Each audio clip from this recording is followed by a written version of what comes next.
tatlong tao na may magkakaibang kwento ng pagkatao. Si Alex ay pinanganak na lalaki, ngunit sa kanyang paglaki, ramdam niya na ang kanyang puso at pagkatao ay mas malapit sa pagiging babae.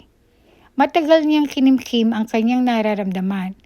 Dumaan siya sa takot, pagkalito at paghuhusga ng mundo. Sa huli, nagdesisyon siyang magpa-transition at mamuhay bilang babae. Si Mara naman ay pinanganak na babae, ngunit habang tumatagal, naramdaman niyang hindi iyon ang identidad na komportable siya. Pinili niyang sumailalim sa proseso ng transition upang maging lalaki dahil doon niya naramdaman ang mas malalim na kapayapaan sa sarili.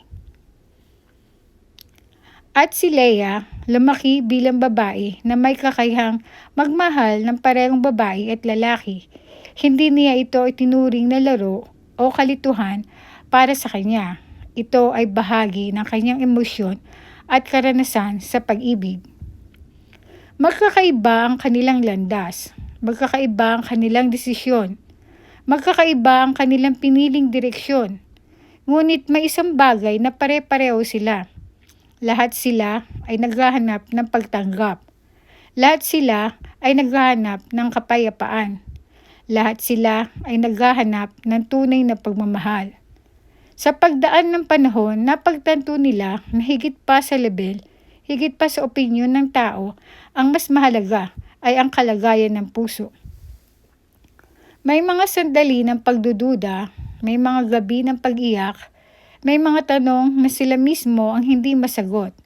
At sa gitna ng lahat, may tahimik na tinig na nagsasabing, "Anak, mahal kita." Ang kwentong ito ay hindi tungkol sa paghusga kung sino ang tama o mali. Ito ay kwento ng mga taong naghahanap ng kanilang lugar sa mundo at naghahanap ng Diyos sa gitna ng kanilang paglalakbay.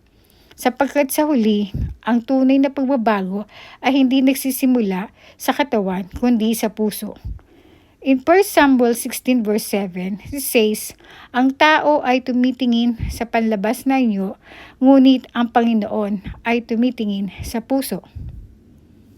Hindi tayo dapat maging mabilis sa paghusga. Bawat tao ay may sariling laban at kwento na hindi natin alam. Ang pag-ibig, paggalang at panalangin ay mas makapangyarihan kaysa sa paghusga. Paano ka tumingin sa mga taong ibang identidad sa iyo? Marunong ka bang makinig bago humusga? Paano mo maipapakita ang pagmamahal ng Diyos sa lahat, kahit iba ang kanilang pinagdadaanan?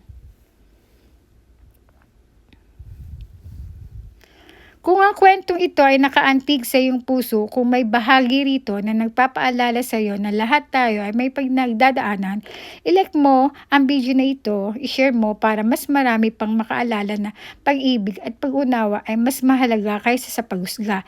At mag-subscribe ka sa channel na ito para mas marami pang kwentong nagbibigay ng pag-asa at aral sa buhay. Sama-sama tayong matutong makinig, umunawa at magmahal. Maraming salamat sa panonood. God bless you.